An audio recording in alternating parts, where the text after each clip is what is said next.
A millionaire took his mute daughter to a cafe and froze when a black waitress used sign language to communicate with her. What happened next changed everyone's lives forever.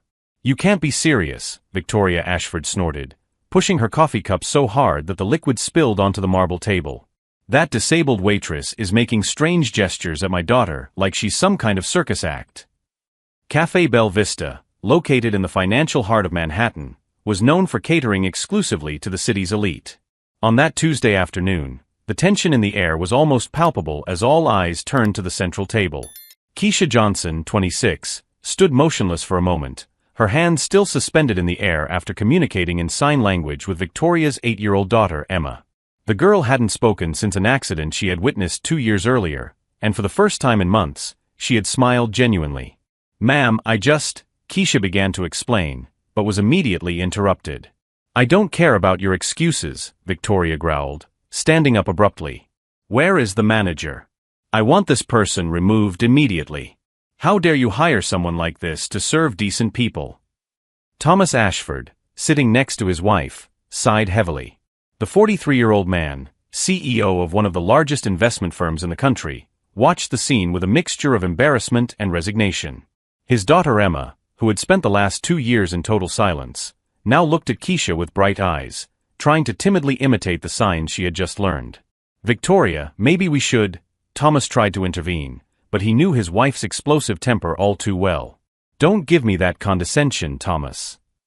Victoria turned to him with flaming eyes.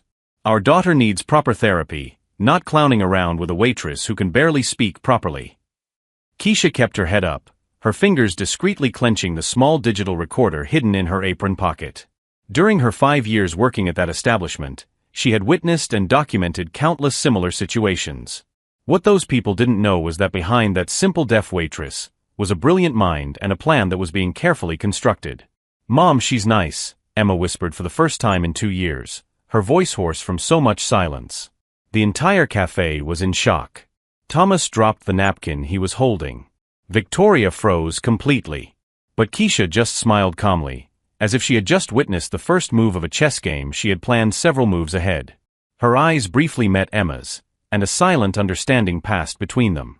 At that moment, watching Victoria's reaction of despair disguised as anger, Keisha knew she had just found the final piece of the puzzle she had been putting together for years. If this story of prejudice and transformation touched your heart, don't forget to subscribe to the channel to find out how a simple interaction in sign language would become the catalyst for a revolution that would change not only a family, but the entire power structure of that privileged environment.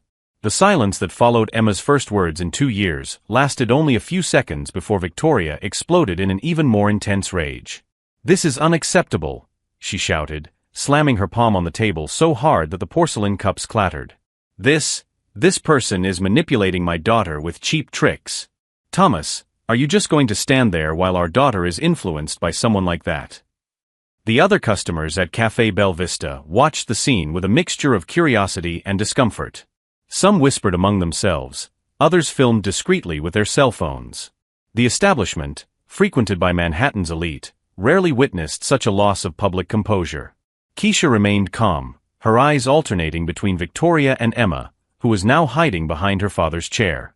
During her 5 years there, she had witnessed countless displays of arrogance and prejudice, but never anything as virulent as this.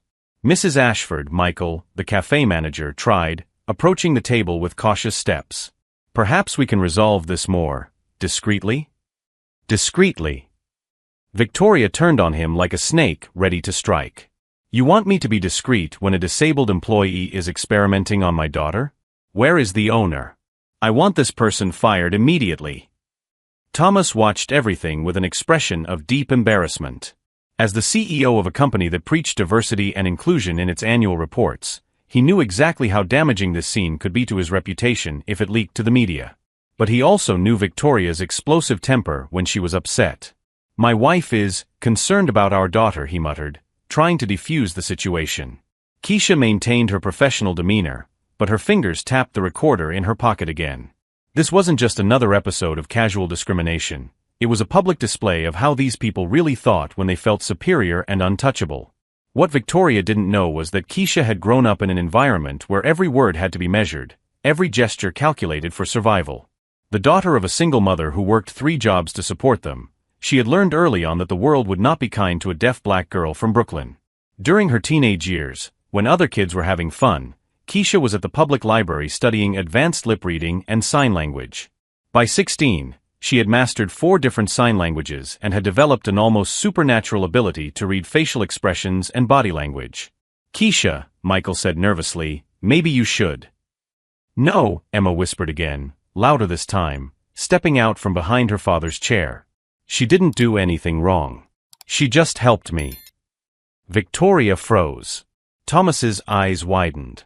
This was the second time Emma had spoken in 2 years, and this time she was defending someone. "Emma, sweetheart," Victoria tried to soften her voice, crouching down next to her daughter. "Mommy's just worried about you. These people, they don't understand how to take care of special children like you." Keisha watched the interaction with clinical interest. Victoria was trying to manipulate her own daughter, using her condition as justification for prejudice. It was a pattern she had seen dozens of times before, privileged people justifying their discrimination as protection or concern. "I'm not special," Emma replied, surprising everyone again. "I just didn't want to speak because people yell a lot." The irony of the statement did not go unnoticed by anyone present. Victoria had spent the last few minutes yelling in a crowded cafe, exactly the kind of behavior that had traumatized Emma in the first place. Thomas finally stood up, placing a protective hand on his daughter's shoulder. "Victoria, maybe we should talk about this at home." "No." Victoria rose like a tower of indignation. "I'm not leaving here until this situation is properly resolved. I want to speak to the owner now." Keisha finally spoke, her voice clear and controlled. "Mr. Richardson will be here at 3 o'clock. I can schedule a meeting if you'd like." The ease with which Keisha spoke, articulating every word perfectly despite her deafness, seemed to irritate Victoria even more. It was as if the young woman's competence was a personal affront to her preconceptions. "Do you have some kind of certification to deal with children?" Victoria fired back. "Any medical training? Who gave you permission to approach my daughter?"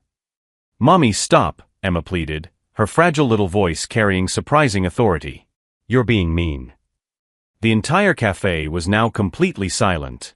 Even the baristas had stopped preparing drinks to watch the drama unfold. Cell phone cameras captured every moment, and Keisha knew it would go viral in a matter of hours. But there was something Victoria didn't realize. Every poisonous word, every display of prejudice, was being carefully documented. And Keisha wasn't just collecting evidence from that moment, she was building a much bigger case. During her years at Café Belle Vista, she had witnessed and discreetly recorded dozens of conversations where Manhattan's elite revealed their true opinions about diversity, equality, and social justice. Conversations where they openly discussed how to keep certain people out of certain social circles. What those privileged people didn't know was that every racist comment disguised as a joke, every display of prejudice masked as concern, was being carefully catalogued by someone they considered invisible and harmless. Keisha looked at Emma, who was now timidly holding her father's hand, and saw in her not just a traumatized child, but a potential ally in something much bigger than anyone there could imagine. "You can rest assured," Keisha said calmly, adjusting her apron as she prepared to return to work. "Everything will be handled appropriately." Victoria interpreted this as surrender. Thomas sighed in relief, thinking the embarrassment was over. Emma looked at Keisha with eyes that sparkled in a way that suggested she understood something the adults didn't. Each new humiliation only strengthened something inside Keisha that her oppressors couldn't see, a quiet determination fueled by the very injustice they sought to impose, as she meticulously documented every piece of evidence she would need to reveal the true faces behind those masks of respectability. In the 2 weeks following the incident at Café Belle Vista, the routine seemed to return to normal. Victoria returned to her usual table on Tuesdays and Thursdays, as if nothing had happened. Thomas continued his business meetings there, and Emma had changed completely.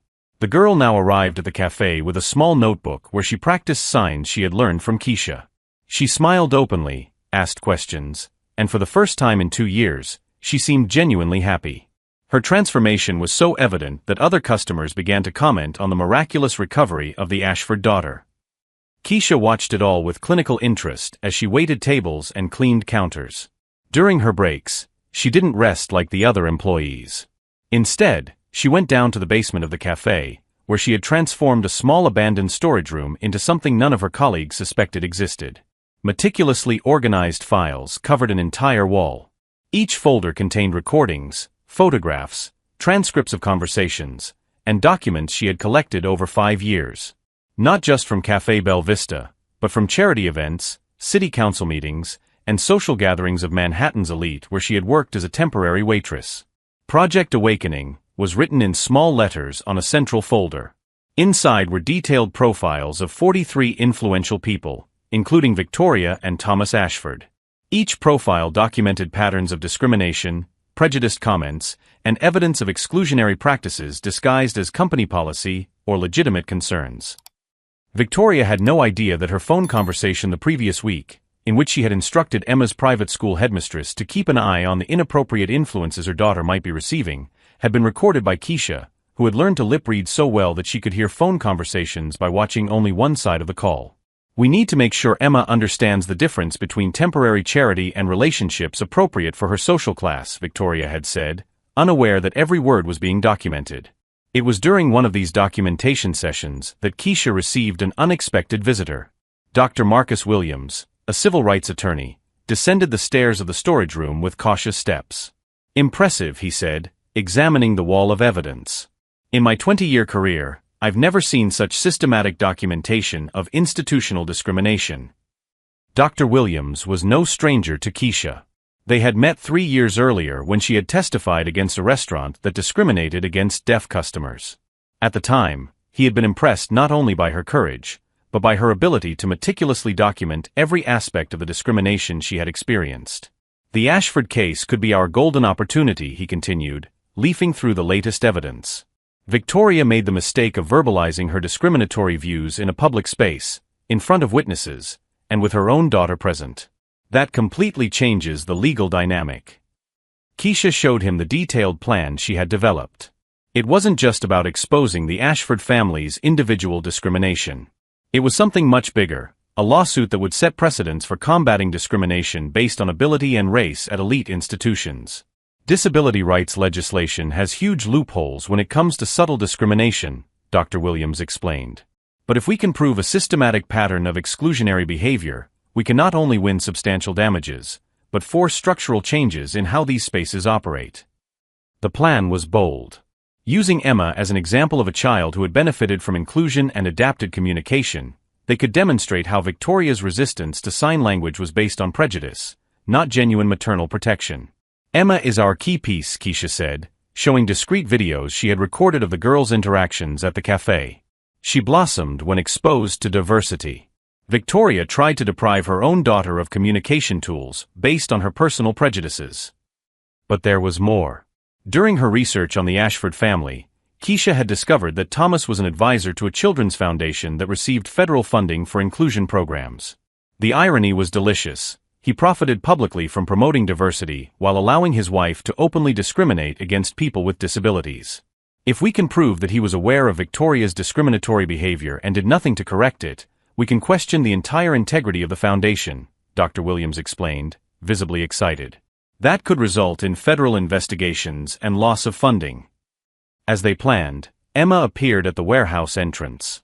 Keisha quickly covered some documents, but the girl wasn't interested in the scattered papers. She had come downstairs looking for help with signs for a specific word. "How do I say justice in sign language?" Emma asked, her eyes sparkling with genuine curiosity. Keisha showed her the sign, both hands and fists, one on top of the other, then separating them horizontally. Emma practiced several times until she got the movement right. "Why did you want to know that word?" Keisha asked. "Because Mom said you shouldn't work here, and that's not fair," Emma replied with the devastating simplicity of children. "You helped me when no one else could." Dr. Williams watched the interaction in silence, realizing that they had much more than legal evidence. They had a child whose very recovery of communication completely refuted her mother's discriminatory arguments. That night, after Emma went upstairs with her parents, Keisha finalized the last details of her strategy. She had spent 5 years gathering evidence, 3 years planning the legal approach, and 2 weeks refining the perfect timing. Victoria would return the following Thursday for the monthly meeting of the charity committee she served on, a meeting that always took place in the private room of Café Belle Vista. It was there, surrounded by her social equals, that Keisha would execute the first phase of her plan. What Victoria didn't know was that this particular charity committee had recently received a proposal for a partnership with a disability rights organization. A proposal that would be presented by someone Victoria had already tried to publicly humiliate. Keisha looked at herself in the mirror of the small bathroom in the storeroom, adjusting the blazer she had bought especially for the occasion. Over the past 2 weeks, Victoria had behaved as if she had won a battle to keep her daughter away from inappropriate influences. She had no idea that she had just provided ammunition for a war that was lost before it even began. Upstairs, the cafe was closing, but preparations for the next day were already underway. Keisha climbed the stairs slowly, tucking her documents away carefully, knowing she was carrying social dynamite. On the table where Victoria usually sat, Emma had left her signed notebook. Keisha flipped through it quickly and found a sentence the girl had written in shaky letters. "Keisha is my friend and mommy is wrong." For a moment, seeing those innocent but powerful words, Keisha felt the weight of the responsibility she carried. It wasn't just about her own justice, but about creating a world where children like Emma could grow up without learning prejudice as their mother tongue. It was when everyone laughed that something unexpected began to take shape, not just in the atmosphere of that sophisticated cafe, but mainly in the determined look that now shone with an intensity that made some of those present realize that something extraordinary was about to happen, something that would completely redefine the rules of the game they thought they were winning. Thursday arrived like any other day at Café Belle Vista, but for Keisha, it was the day when 5 years of meticulous documentation would finally find its purpose. The private room on the second floor was being prepared for the monthly meeting of the Manhattan Elite Charity Committee, chaired by Victoria Ashford. At 2 o'clock in the afternoon, the ladies of high society began to arrive. Victoria entered beaming, greeting her friends with air kisses and comments about the important decision they would be making regarding funding for truly deserving causes. She hadn't noticed that among the special guests was a presentation on inclusion and accessibility in commercial establishments. "Before we begin," Victoria announced, adjusting her designer glasses, "I would like to share a personal experience about why we should be selective with our donations. Recently, a disabled employee at this very cafe attempted to manipulate my daughter with questionable methods." The other women murmured sympathetically, nodding their heads in solidarity. It was at that moment that Dr. Williams entered the room, followed by Keisha, who was no longer wearing her waitress apron but a sleek professional blazer. "Allow me to introduce our special guest," Dr. Williams said calmly. "Keisha Johnson, founder of the Awakening Project and expert on institutional discrimination documentation." Victoria froze. Her friends looked confused between Victoria and Keisha. The silence in the room was deafening. "Thank you for inviting me," Keisha said, connecting her laptop to the projector. "I'd like to share some interesting data on patterns of discrimination in establishments frequented by Manhattan's elite." The first image projected showed Victoria screaming in the cafe 2 weeks earlier, with the caption, "Discriminatory behavior documented on video." The audio began to play, crystal clear and devastating. That person is manipulating my daughter with cheap tricks. How dare you hire someone like that to serve decent people?" Victoria tried to stand up, but her legs seemed to have lost their strength. That was taken out of context." "Interesting context," Keisha replied, moving on to the next slide. "Here we have the phone recording from last Tuesday, where you instructed Emma's school principal to watch out for inappropriate influences." Victoria's voice echoed through the room. "We need to make sure Emma understands the difference between temporary charity and relationships appropriate for her social class." The expressions of the other women changed dramatically. Some began whispering among themselves, clearly uncomfortable. Margaret Thornton, one of the committee's founders, frowned deeply. "And here," Keisha continued, "we have evidence that Mr. Thomas Ashford, advisor to the Hope Children's Foundation, which receives $2 million in annual federal funding for inclusion programs, was present during these discriminatory incidents and took no corrective action." Victoria finally found her voice. "You can't. That's illegal. You weren't allowed to record." "Actually," Dr. Williams stood up, "all of these recordings were made in public or semi-public spaces where there is no expectation of privacy. Furthermore, we have a very special witness here." The door to the hall opened, and Emma entered timidly, followed by Thomas, who looked like he had aged 10 years in 2 weeks. "Emma would like to give a presentation in sign language," said Dr. Williams. with simultaneous translation. The 8-year-old girl walked to the front of the room and began to sign. Her small but clear voice accompanied her gestures. My name is Emma. I didn't speak because people yelled at me. Keisha taught me that I can talk with my hands when words are difficult. My mother said that people like Keisha shouldn't work here. That's not true. Victoria was visibly devastated. Emma, honey, you don't understand. I understand that you were wrong, Mom, Emma continued, her signs now more confident. Keisha helped me when no one else could. She is my teacher and my friend. Margaret Thornton rose slowly. Victoria, I think you should step down as chair of this committee. Immediately. Margaret, you can't. Victoria tried to protest, but was cut off. I can and I will, Margaret replied firmly. This committee represents values of charity and inclusion. Your behavior goes against everything we stand for. Dr. Williams then presented the final document. We have here a petition signed by 43 members of the community requesting a federal investigation into discriminatory practices at establishments that receive tax benefits for claiming to promote diversity. Victoria looked around the room, seeing faces that had once admired her now watching her with disapproval and embarrassment. Her reputation, carefully built over decades, was crumbling before her eyes. In addition, Dr. Williams continued, Café Bella Vista will implement a sensitivity training program and hire a full-time sign language interpreter. Ms. Johnson will personally oversee this transition. Thomas finally spoke, his voice breaking, Victoria, we need to talk. At home. Now. As the Ashford family left the hall in humiliating silence, Keisha remained calm and professional. She had not acted out of cruelty, but out of justice. Every word documented, every piece of evidence presented had been gathered not to destroy people, but to protect other future victims of discrimination. Margaret Thornton approached Keisha after the Ashfords left. I would like to invite you to be our new inclusion consultant, with a salary that properly reflects your experience and importance.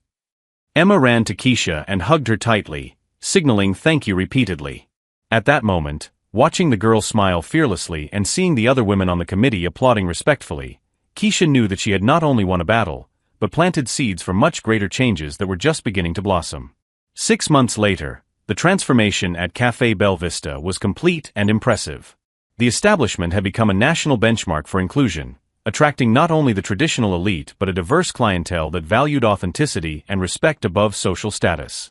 Keisha now held the position of Director of Inclusion and Diversity, with a salary that surpassed that of many of the customers who had once treated her as invisible. The sign language program implemented at the café became so popular that there was a waiting list to participate. Emma, now 9, was not only fluent in sign language, but also helped teach other children on weekends. Her infectious joy and natural ability to communicate made her a little ambassador for inclusion. Keisha changed our lives completely, Thomas confided during an interview for a television program about stories of overcoming adversity. Not only did my daughter start talking again, she found her true voice advocating for others who face communication barriers. Thomas himself had become a vocal advocate for the rights of people with disabilities. His foundation now allocated 60% of its resources to real inclusion programs, not just projects that looked good on paper. He had learned the difference between performative charity and genuine justice. Victoria, on the other hand, faced a completely different reality. After being removed from all the boards and committees she had chaired, she tried to reinvent herself by moving to another city. But in an age of social media and instant information, her reputation followed her like a persistent shadow. Attempts to join new social groups were inevitably thwarted when someone discovered her history. It's amazing how the world has changed, she murmured to an old friend during a rare coffee date at a local establishment, far from the elite circles she once frequented. People used to understand that certain social positions came with responsibilities to uphold standards. Her old friend just shook her head. Victoria, you publicly humiliated a person because of his disability. And you did it in front of your own daughter. There is no context that justifies that. Emma thrived at her new school, where inclusion programs had become part of the regular curriculum. She often invited deaf classmates to visit the café, creating a natural bridge between communities that had previously lived apart. Her teacher regularly commented on her natural leadership and exceptional empathy. Emma has a unique ability to make everyone feel included, the school principal said during a meeting with Thomas. She doesn't see differences as obstacles, but as opportunities to learn something new. Margaret Thornton, who had taken over as chair of the charity committee, implemented strict inclusion policies across all her organizations. The Ashford case taught us that true charity begins with examining our own biases, she regularly explained in lectures on social responsibility. Keisha was invited to speak at universities and corporate conferences about subtle discrimination and documenting injustice. Her story inspired hundreds of people to confront bias in their own workplaces and social circles. "The sweetest revenge is not to destroy those who have hurt you," she said during a lecture at Columbia University.